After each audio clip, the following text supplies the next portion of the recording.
আজকে বন্ধুরা রেসিপিতে নিয়ে চলে এসেছি লাউ চিংড়ি করে দেখাবো খুবই অল্প তেল মশলা দিয়ে।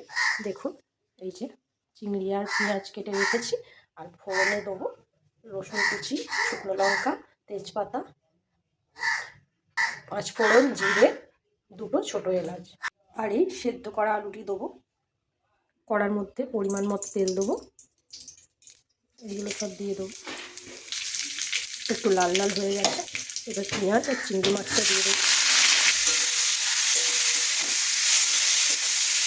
এর মধ্যে পরিমাণ মতো নুন, হলুদ, লঙ্কার গুঁড়ো দিয়ে দেবো।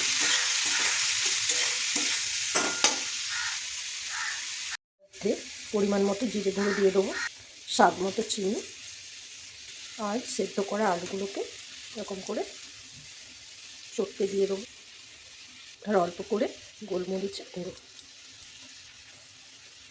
দিয়ে ভালো করে নেড়ে নেবো।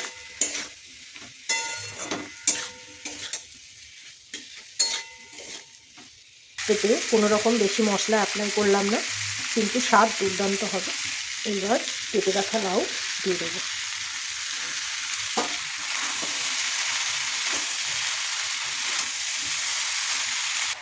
এবার লাউটা এদিক ওদিক নেড়ে সেদ্ধ হওয়ার জন্য ঢাকা লাগিয়ে দেবো। লাউতে বন্ধুরা একটুও জল দেবেন না, দেখুন কি সুন্দর ওড়ি জলে এটা হয়ে যাচ্ছে। দুর্দান্ত দেখতে হয়েছে, খেতেও খুব ভালো হবে।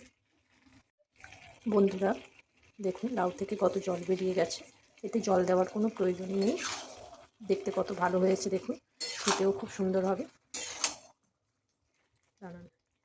বন্ধুরা কোনো রকম বাটা মশলা ছাড়াই লাউ চিংড়ি রেডি।